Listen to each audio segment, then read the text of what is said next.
kalian tahu bahwa aku telah menguasai dunia seluruhnya?" Para menteri menjawab, "Siap, kami tahu wahai Paduka." Dia berkata, "Aku ingin kalian membuat semua bangunan ini dengan emas, perak, permata."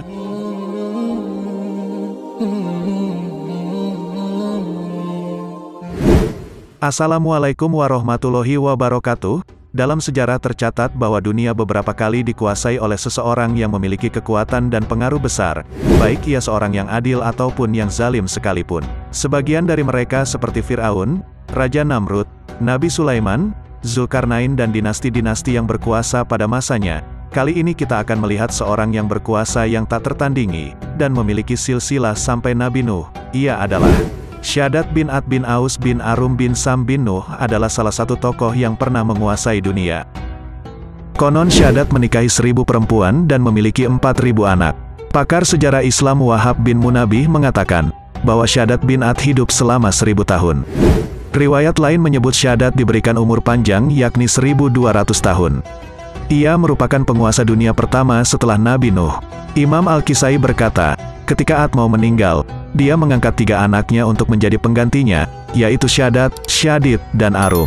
Shaddad adalah anak Ad yang tertua. Semua pelayan patuh kepadanya karena kekuasaan yang dia miliki setelah kepergian ayahnya. Tatkala keagungannya kian bertambah, dia memerangi raja-raja yang ada di seantero bumi, membunuh mereka, menguasai tanah dan tempat tinggal mereka. Dia memegang tampuk kerajaan dunia dari timur hingga barat, semua dalam genggaman kekuasaannya. Imam Wahab bin Munabih mengatakan, belum pernah ada yang bisa menguasai dunia seluruhnya kecuali 4 orang, 2 mukmin dan 2 lagi kafir. Yang mukmin adalah Sulaiman bin Daud dan Iskandar Zulkarnain. Sementara yang kafir adalah Shaddad bin Ad dan Namrus bin Kanan. Imam Al-Kisai mengatakan, bahwa Shaddad bin Ad dahulunya adalah orang yang sangat tertarik membaca kitab-kitab terdahulu yang telah diturunkan kepada para nabi. Setiap kali dia mendengar tentang sifat-sifat surga, dirinya merasa senang. Akhirnya dalam hatinya terbesit untuk membuat surga di kehidupan dunia. Tekad Shaddad bin Ad untuk membuat surga di dunia telah bulat. Ia memiliki 1000 menteri kerajaan. Ia menunjuk salah satu dari mereka untuk mengumpulkan orang-orang pintar dan para arsitek untuknya, dan menyuruh mereka untuk mencarikan tanah yang luas, dengan udara yang baik, dan banyak sungai pepohonannya, untuk dibangun surga megah untuknya. Berangkatlah sang menteri beserta pasukannya yang telah terpilih dan profesional dalam bidangnya. Mereka berangkat menyusuri pelosok bumi. Tatkala mereka sampai ke daerah yang ada di pinggiran Yaman, di sanalah mereka menemukan tanah yang cocok dengan kriteria yang diinginkan Shaddad bin Ad. Mereka kembali kepada Shaddad bin Ad dan melaporkan tentang daerah yang mereka temukan. Setelah mendapatkan laporan tentang tanah tersebut, Shaddad bin Ad mengutus tukang bangunan dan para arsitek ke sana. Mereka berkumpul di tanah itu, lalu mereka mengatur-atur dan membatasinya menjadi pola 4 sisi. Lingkaran tanah itu berukuran 40 farsah. Setiap sisinya berukuran 10 farsah. Ketika para pekerja itu telah menggali fondasi kota tersebut, di sana mereka telah mendirikan pagar dari batu pualam yang diberi lukisan berbintik-bintik. Bagian sisinya sudah setengahnya mereka kerjakan. Hal tersebut mereka laporkan kepada Shaddad bin Ad. Mendengar laporan tersebut, Shaddad bin Ad berkata kepada para menterinya, "Tidakkah kalian tahu bahwa aku telah menguasai dunia seluruhnya?" Para menteri menjawab, "Siap, kami tahu wahai Paduka." Dia berkata, "Aku ingin kalian membuat semua bangunan ini dengan emas, perak, permata, mutiara, yakut, minyak kasturi, kafur, zafaron, dan perhiasan-perhiasan indah lainnya." Shaddad bin Ad tidak mau bangunan surganya dari bahan batu biasa. Ia ingin semuanya dilakukan dengan barang berharga seperti yang diceritakan di dalam kitab-kitab para nabi. Selanjutnya, mereka pun mengumpulkan bahan-bahan yang diperintahkan tadi. Mereka mengambil semua yang ada pada mereka, dan yang ada di tangan orang-orang. Mereka pergi ke seantero dunia dan membawa semua yang telah dititahkan. Orang-orang mengerjakan semua itu dengan tabah. Semua pelosok mereka susuri untuk mendapatkan apa yang diinginkan oleh sang raja. Setelah semuanya terkumpul, mulailah para pekerja membuat bata dari emas dan perak.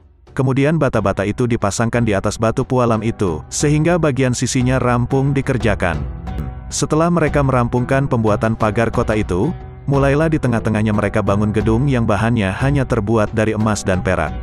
Untuk bangunan itu tiang-tiangnya mereka buat dari zabarzut hijau dan yakut merah. Gedung itu mereka percantik dengan pepohonan yang terbuat dari mutiara, yakut, permata, dan sungai yang mengalir.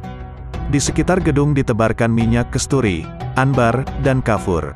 Semua itu mereka bangun dengan kreasi yang menakjubkan dan sempurna, yang tidak akan ditemukan bandingannya di dunia ini, bahkan setengahnya pun tidak. Imam Al-Kisai mengatakan, pembangunan kota itu memakan waktu 300 tahun. Setelah pembangunannya selesai, hal itu dilaporkan kepada sang raja. Mendengar laporan tersebut, raja memerintahkan kepada para menteri, pembantu, dan punggawanya untuk memindahkan perabot dan wadah-wadah yang megah ke sana. Perintah itu mereka kerjakan selama 10 tahun. Setelah mereka selesai, Raja Syadat beserta seluruh istri-istrinya, pelayannya, menteri, pembantu beserta wanita-wanitanya, dan para punggawanya, berangkat ke sana, dengan menggunakan tunggangan yang berpelanakan dari emas yang sempurna hasil kreasi para arsiteknya.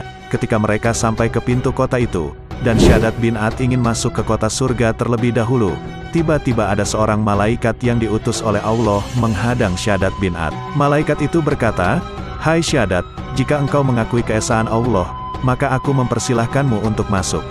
Akan tetapi, jika engkau tidak mau mengakuinya, maka pada saat ini juga aku akan merenggut nyawamu." Mendengar ujaran malaikat itu, Syadat menolak. Ia kafir dan mendurhakai Tuhannya.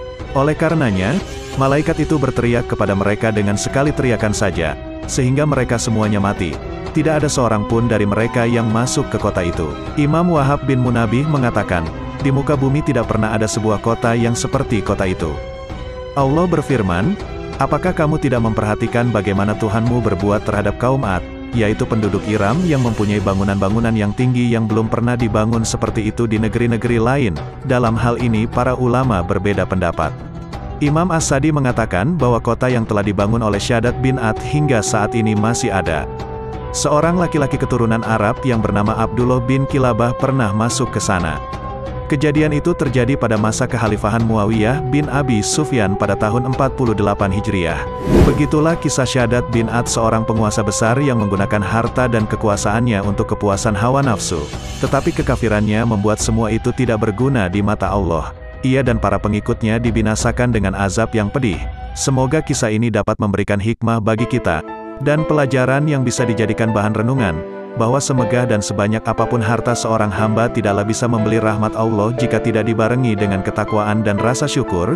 Sungguh telah banyak kisah-kisah yang terdapat di dalam Al-Quran tentang penguasa-penguasa yang zalim terhadap dirinya dan orang lain sehingga ia akhirnya kufur kepada Tuhannya. Manusia hanya ada 3 golongan. Yang pertama adalah orang yang beruntung. Ia adalah orang yang setiap hari bertambah kebaikannya. Yang kedua orang yang merugi. Ia adalah orang yang tiap harinya tidak bertambah kebaikannya. Yang ketiga adalah orang yang celaka. Ia adalah orang yang bertambah buruk di setiap harinya. Terima kasih telah menyaksikan video kami. Dukung terus channel ini agar selalu memberikan kisah-kisah Islami yang menarik lainnya dengan mengklik tombol like, comment, and subscribe. Assalamualaikum warahmatullahi wabarakatuh.